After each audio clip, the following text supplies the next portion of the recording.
El siguiente bloque es presentado por la Iglesia Metodista Independiente de Chile. Para la sola gloria de Dios.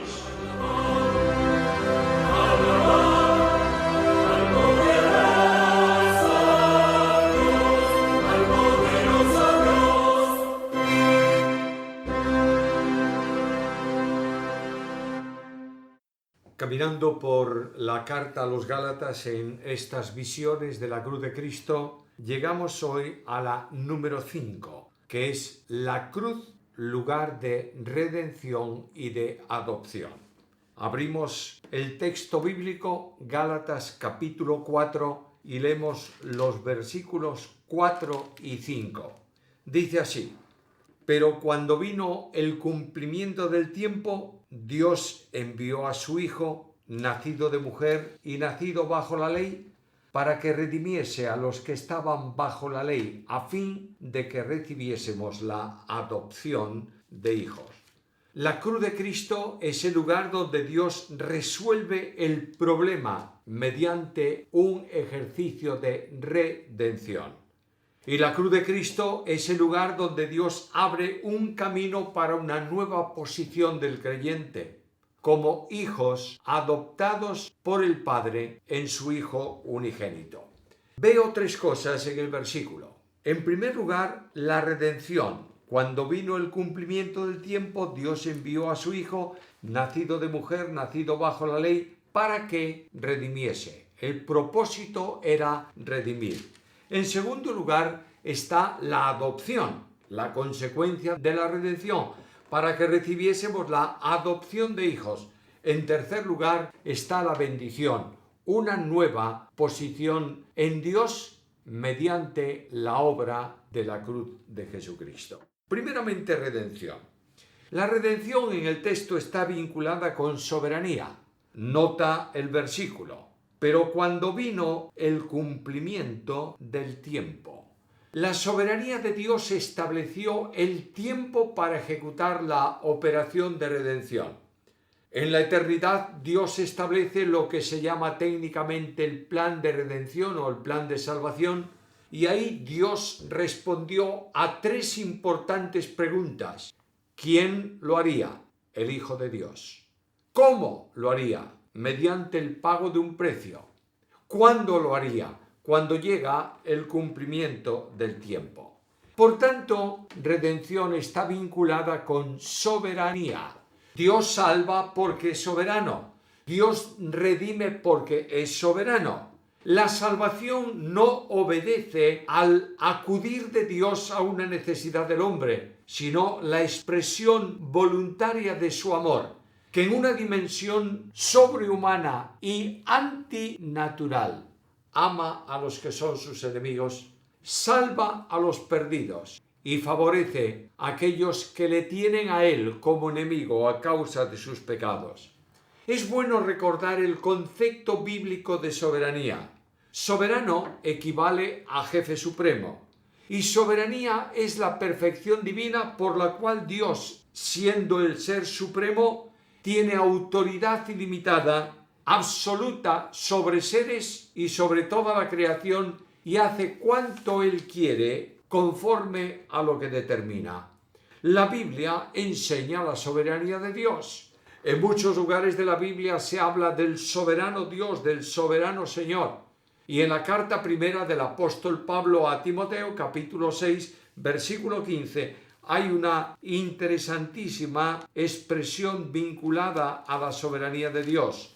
Abrimos la Biblia, carta primera de Timoteo, capítulo 6 y versículo 15, dice así: la cual a su debido tiempo mostrará el bienaventurado y solo soberano, Rey de reyes y Señor de señores. Dios es soberano. Y en esta soberanía es el Rey que gobierna y controla todo el universo y no hay nada que escape a su control. El salmista dice que podremos escondernos de él en cualquier lugar, meternos debajo de las piedras. Allí nos encuentra Dios y Dios está presente en ese lugar. Dios es soberano en salvación. Vuelvo a recordaros que la planificación de la salvación obedece a soberanía de Dios. No había sido creado absolutamente nada, ni universo, ni ángeles, ni hombres, y Dios, saliendo de sí mismo, manifiesta su voluntad salvadora. El apóstol Pedro lo dice con estas palabras, carta primera de Pedro, capítulo 1, versículos 18 al 20, sabiendo que habéis sido rescatados de vuestra vana manera de vivir, la cual recibisteis de vuestros padres, no con cosas corruptibles como oro o plata, sino con la sangre preciosa de Cristo, como de un cordero sin mancha y sin contaminación, ya determinado, destinado, predestinados desde antes de la fundación del mundo. Dios estableció la salvación en soberanía.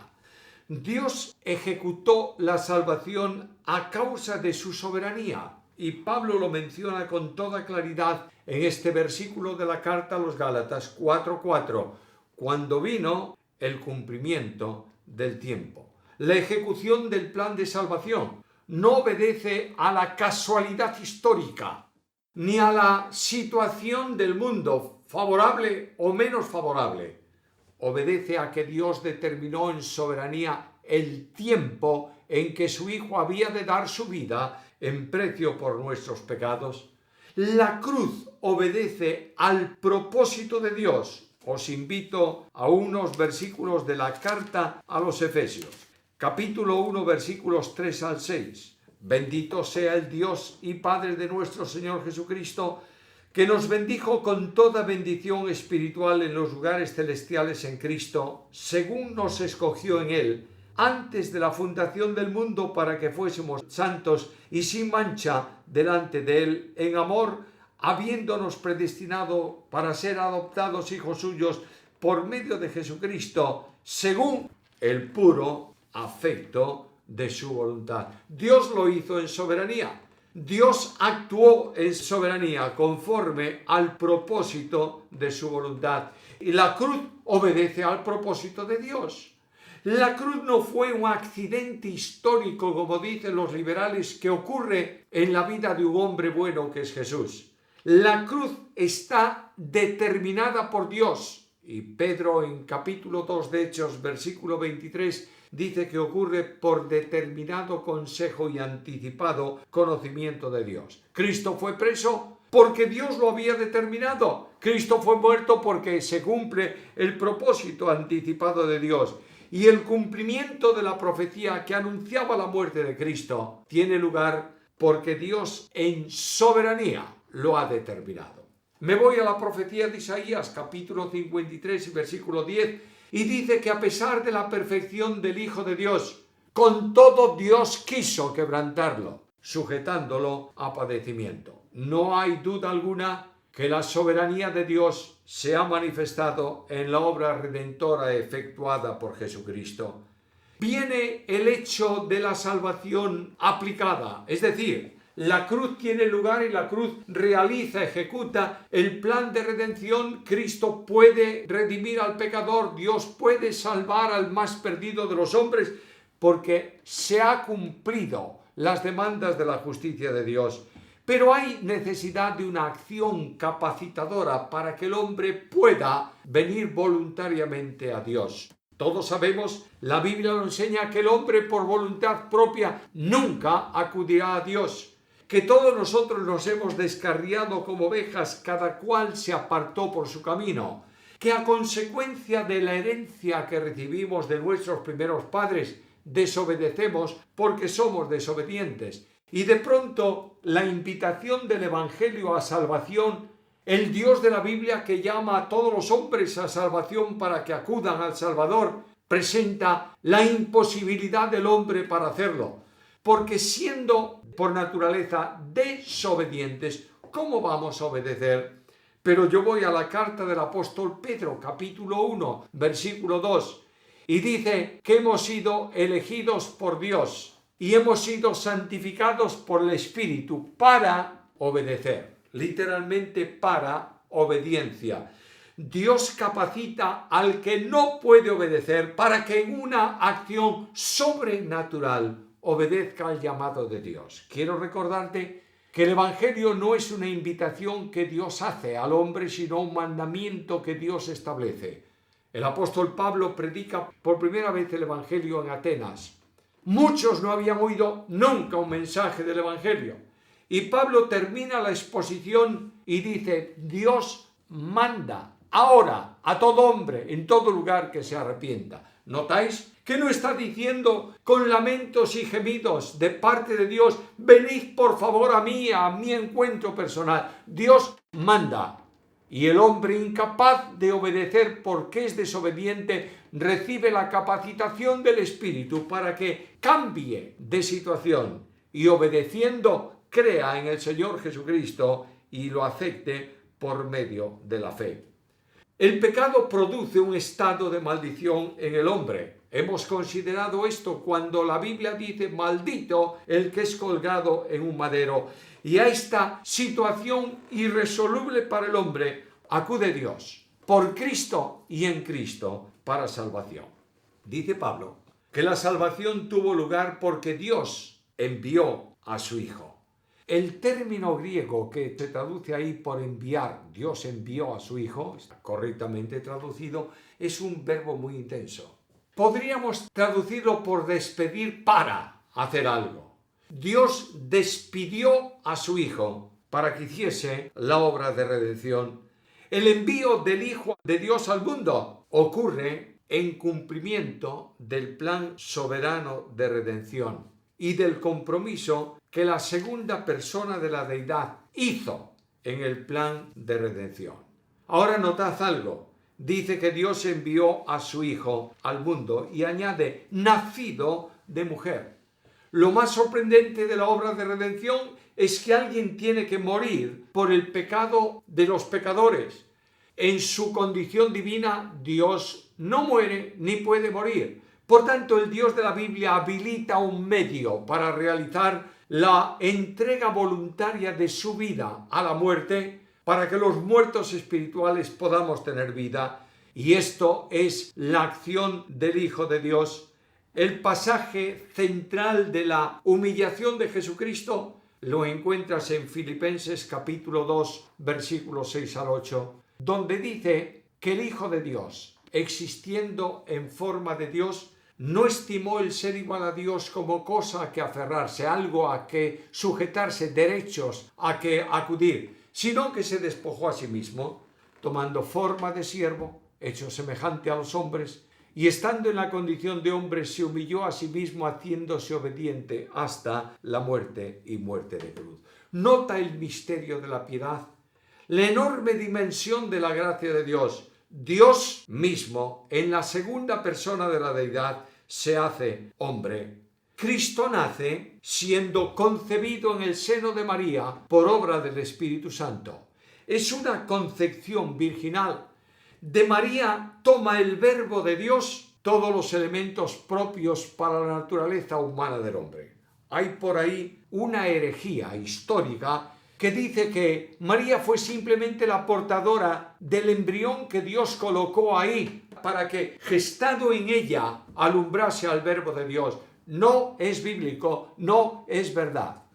El verbo se encarna y toma de la naturaleza propia de María los elementos para establecer la humanidad, que sería la humanidad del Hijo de Dios, el Dios que se encarna. Y en este vehículo de la encarnación, haciéndose hombre, Dios se vacía a sí mismo, regalándose, donándose al hombre para la salvación de sus pecados. La manifestación de este Dios que es invisible se hace visible en la persona de su Hijo. Este Dios que es imposible palparle y tocarle porque es infinito, es espíritu, es omnipotente, es grande, es santísimo, no puede estar en contacto con el pecado. Al hacerse hombre, dice el apóstol Pablo, que con las manos le hemos palpado y con los ojos hemos contemplado al verbo de vida. La presencia invisible de la deidad se hace visible en la persona admirable de Jesucristo, nuestro Señor y Salvador. Y Dios se vacía de la invisibilidad que le es propia para hacerse visible a los hombres en algo que el hombre pueda asimilar. Dios se hace un hombre, viene a nuestro encuentro en nuestro camino, transita con nosotros por la vida, experimenta nuestras flaquezas y nuestras imperfecciones, salvo lo que tiene que ver con el pecado, y puede dar su vida por nosotros en la cruz del Calvario. Pero escucha, el gran misterio de la redención se valora en esto. No estimó el ser igual a Dios como cosa a que aferrarse. Es decir, ¿cuál es el derecho de Jesús? Jesús tiene un único derecho, como Dios, ser Dios, sentarse en su trono de gloria, ser adorado por los ángeles, proclamado por los querubines, exaltado porque es digno. Pero Dios viene como hombre al encuentro del hombre en limitación. Quiero dejar claro esto. Cuando Dios se humana, se limita. Y ahí tienes a un hombre limitado como hombre. El que es omnipresente, cuando se hace hombre, en su humanidad, como hombre, está en un determinado lugar, no en dos a la vez. De manera que cuando está en Jerusalén, no está en Judea, cuando está en Samaria, no está en Capernaum. El Dios infinito se limita en su humanidad. Y esta limitación conduce no solo a la experiencia temporal y espacial, sino también intelectual. Dios limita el conocimiento sobrenatural, solamente aquello que es necesario para su ministerio terrenal. En el progreso de este vehículo de limitación viene a la experiencia de la humillación por medio de él y dice que se humilló a sí mismo. La humillación es posible desde la humanidad, no desde la deidad. Como Dios no puede humillarse, pero a través de su naturaleza humana se humilla a sí mismo en un vehículo semejante a los hombres. Jesús es verdadero hombre, tiene los elementos propios de la humanidad, tiene un cuerpo humano, tiene un alma humana, tiene un espíritu humano, pero al mismo tiempo es diferente a los hombres. Jesucristo el Señor, el hombre Jesús de Nazaret, es santísimo e incontaminado, e incontaminable. Es decir, Jesús de Nazaret como hombre no pecó, ni pudo pecar. ¿Por qué? Porque el sujeto de atribución de la naturaleza humana es la persona divina del Verbo de Dios. Y si nosotros decimos y afirmamos que el hombre Jesús de Nazaret pudo pecar, tenemos que decir que el Dios en quien subsiste esa naturaleza humana puede pecar. No es posible. El apóstol Pedro da testimonio diciendo que no hizo él maldad ni hubo engaño en su boca, que Cristo se trasladó en la tierra haciendo bienes, y cuando Cristo muere en la cruz del Calvario cargado con el pecado del mundo, es simplemente portador del pecado. Y en sí, en su santa naturaleza, es conducido a pagar el precio del pecado sin que el pecado contamine a Jesús. Pablo dice que al que no conoció pecado, por nosotros lo hizo pecado. Nota bien esto. No dice que Cristo fue contaminado por el pecado, simplemente por amor de nosotros lo puso como sacrificio expiatorio por el pecado. Y la vida de Jesucristo paga el precio de la redención. El concepto bíblico de sustitución se lleva a cabo en la cruz. Cristo el Señor en la cruz del Calvario recibe en su cuenta, valga esta expresión, el importe total de la pena del pecado del mundo. Y el justo es tratado como un injusto, el santo como un maldito, para poder llevarnos a Dios. Y de pronto, cuando Cristo entrega su vida de infinito valor, porque el que muere en la cruz es Dios manifestado en carne. No puedo decir que Dios muere, pero tengo que afirmar que quien muere en la cruz es Dios. Y por esa razón, el Cristo de la cruz puede satisfacer y sustituir a todos los pecadores del mundo que por fe en su nombre vienen a Él, recibiendo el don de la gracia y el perdón de los pecados. Soberanía en redención. ¿Crees que Cristo es soberano? ¿Crees que Dios es soberano? ¿Crees que el ser divino es soberano? Acéptalo, porque es la gran enseñanza de la Biblia. Dios es soberano. en soberanía determinó salvar, en soberanía habilitó los medios para la salvación, en soberanía hizo que Cristo pudiese hacer la obra de redención en la cruz, en soberanía proclama el Evangelio, en soberanía recibe al hombre y lo salva, en soberanía lo transforma y lo lleva por sendas de justicia por amor de su nombre, en soberanía lo pondrá y lo glorificará conforme a la promesa, en soberanía establecerá cielos nuevos y nueva tierra, donde los salvos estarán para siempre con el Señor, mientras los perdidos estarán lanzados para siempre al lago de fuego que es el infierno. Segunda cuestión, Dios nos salva para adoptarnos. La doctrina es muy sencilla. Voy al Evangelio según Juan, capítulo 1 y versículo 12, y leo estas palabras. A todos los que le recibieron, esto es, a los que creen en su nombre, le ha dado potestad de ser hechos hijos de Dios. Luego, la adopción, la posición de hijos de Dios, obedece a un propósito divino. Pablo lo dice con claridad en los versículos que leímos de Gálatas. Cuando vino el cumplimiento del tiempo, Dios envió a su Hijo, nacido de mujer, nacido bajo la ley, para preposición de destino, de propósito, para que recibiésemos la adopción de hijos. La expresión hijos de Dios aparece 20 veces en la Biblia, 4 veces en el Antiguo Testamento y 16 veces en el Nuevo. Jesús coloca a los creyentes, enseña a los creyentes que están en una nueva posición en relación con Dios. Y cuando Cristo contesta la petición de los discípulos que le dicen, Señor, enséñanos a orar. De otra manera, permitidme decirlo con toda la sencillez posible, estamos cansados de las oraciones rituales de los fariseos. Y estamos asombrados de cómo oras tú. Enséñanos a orar. Y Cristo dijo, oraréis así, Padre nuestro que estás en los cielos.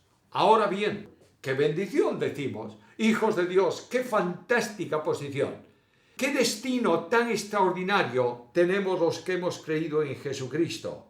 Pero la Biblia me dice en este versículo el modo como Dios puede alzarnos a esa condición. Y hay un proceso.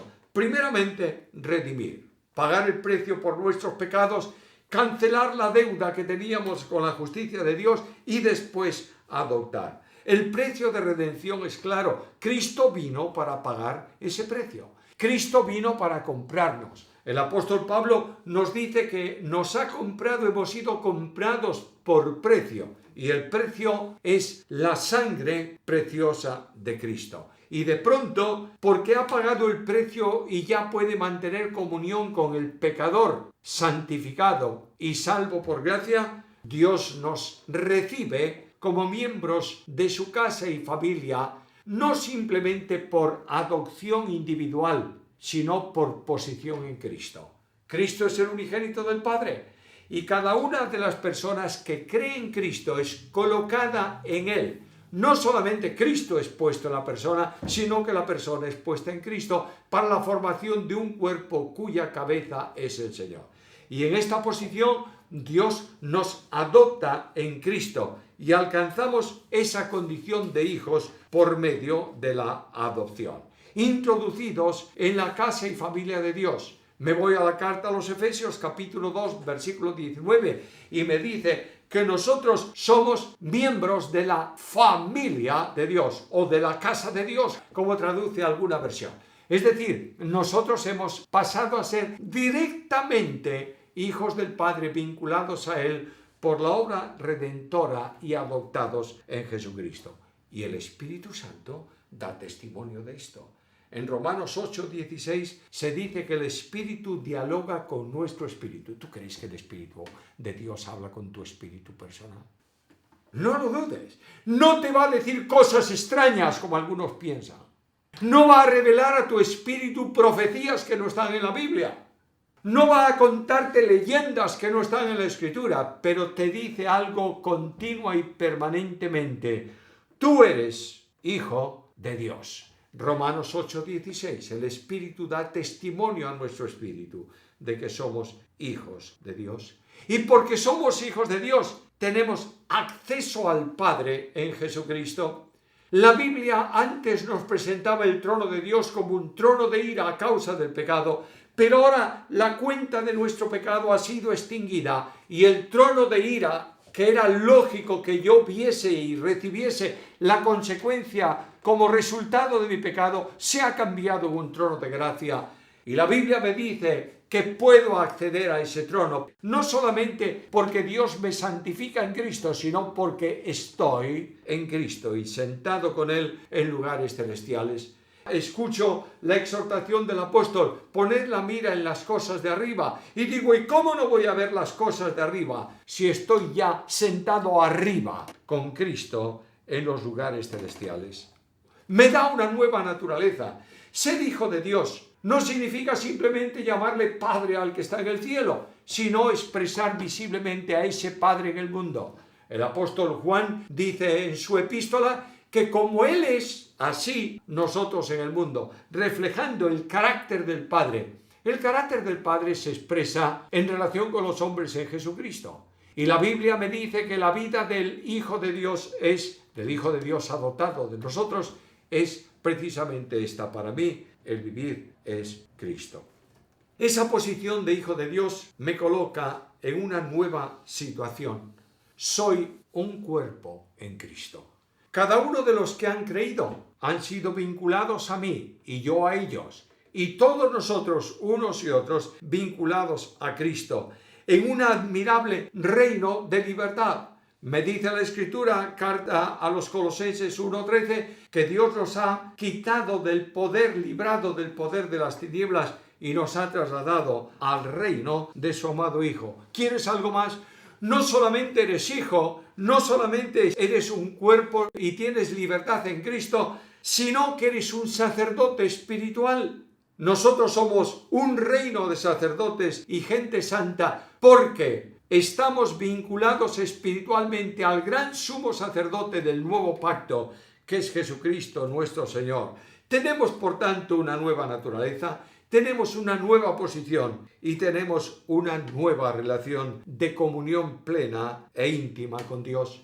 El apóstol Pedro habla de esta comunión en un plano, yo creo que impensable para el hombre, cuando dice que por las promesas grandísimas que hemos recibido, segunda carta de Pedro capítulo 1 versículo 4, por esas promesas hemos venido a ser hechos participantes de la divina naturaleza. La vida eterna es privativa y potestativa de Dios. De otra forma, solo Dios tiene vida eterna.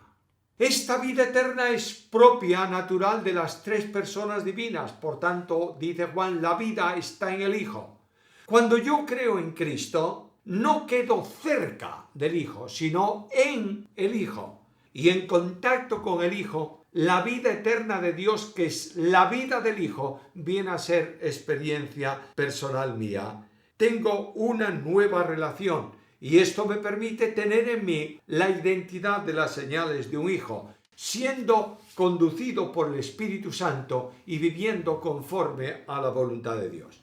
Y cuando Dios ve a su pueblo, a sus hijos, el Espíritu Santo está operando en cada uno de nosotros para que reproduzcamos en nuestra vida la vida del unigénito, que es el gran modelo que Dios ha establecido para nosotros. Es la consecuencia de la predestinación de Dios para los creyentes. Un paréntesis. El verbo predestinar y todos los términos predestinación en el Nuevo Testamento tienen que ver siempre con creyentes, no con inconversos. No confundamos elección y predestinación. Dios nos ha predestinado a cada uno de los creyentes para que tengamos la imagen de su Hijo. Romanos 8:29. Y el resultado es fantástico. Somos más que vencedores porque estamos en Cristo. Pero todavía algo más. Como soy hijo de Dios, tengo una nueva esperanza. La esperanza es aquello que va a venir. Bueno, no tengo duda ninguna que es así. Yo espero el cielo. ¿Y tú también? Naturalmente que sí. Y espero la calle de oro y las puertas de perlas y la ciudad celestial y los cielos nuevos y la tierra nueva y todo eso. Está bien. Yo lo espero y tú también. Pero escucha lo que dice la Biblia. Cristo es en vosotros esperanza de gloria. Luego la esperanza no está en cosas que vienen, sino en la presencia de Jesucristo, el Hijo de Dios, en mi vida. Voy a Juan capítulo 14 y leo los primeros versículos. No se turbe vuestro corazón, creéis en Dios, creed también en mí. En la casa de mi Padre hay muchas moradas. Si así no fuera, os lo hubiera dicho, voy a preparar lugar para vosotros. Y si me fuere y os preparase lugar, vendré otra vez y os tomaré a mí mismo, para que donde yo estoy, vosotros estéis. Cristo es la esperanza de gloria. Y Dios me da, porque soy su hijo, una nueva herencia. La herencia de Dios es propiedad exclusiva y excluyente del unigénito del Padre. Dios ha hecho todo en Cristo, por Cristo y para Cristo, pero porque nosotros estamos en Cristo y hemos sido adoptados en Él como hijos de Dios, la herencia es nuestra y corresponde a nuestra condición de herederos. Dios me da un nuevo carácter. Y el carácter que Dios da a los que ha adquirido al precio de la sangre de su Hijo, regenerados por su Espíritu y hechos hijos en su casa, es amor sin distinción. El amor de Dios ha sido derramado por el Espíritu Santo en el corazón de los creyentes para que podamos amar no con la dimensión del amor, pero sí con la calidad o cualidad o condición del amor de Dios. Por eso Pablo escribe a los Efesios y dice a los maridos: maridos, amad a vuestras mujeres, así como, de la misma manera, con la misma condición de amor con que Cristo amó a la Iglesia.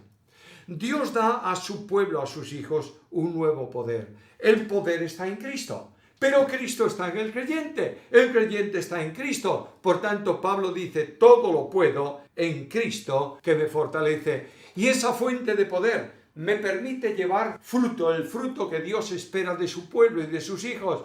Y Cristo dice: porque separados de mí, nada podéis hacer. Esta es la gran bendición de la operación de salvación. Redimidos y adoptados en base a la soberanía de la gracia de Dios. ¿Cuál es la conclusión a la que debo llegar? Manifestar la condición de hijo de Dios. Manifestar el amor de Dios en la restauración que yo pueda hacer o ayudar a mis hermanos que han caído. Manifestar el amor de Dios en el amor a la iglesia. Manifestar el amor de Dios en la atención a la palabra. Manifestar el amor de Dios en la extensión del Evangelio. Manifestar el amor de Dios como vínculo esencial dentro de la congregación donde yo estoy sirviendo al Señor y sirviendo a su pueblo. Esta es la enseñanza grande del pasaje. Déjate conducir por Dios. Si eres hijo de Dios, toma simbólicamente la mano de tu Padre del cielo y camina por sendas de justicia por amor de su nombre. Solo hay victoria en la vinculación con Cristo. Que Dios nos ayude a vivir de esta manera como sus hijos, para su gloria y para nuestra bendición.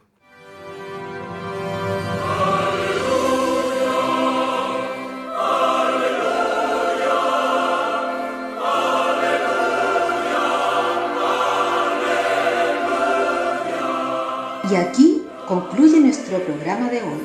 Los dejamos cordialmente invitados a nuestra próxima edición de Palabra Fiel, para ser más edificados, equipados y establecidos en la fe que es en Cristo Jesús, Señor nuestro. El Señor les bendiga.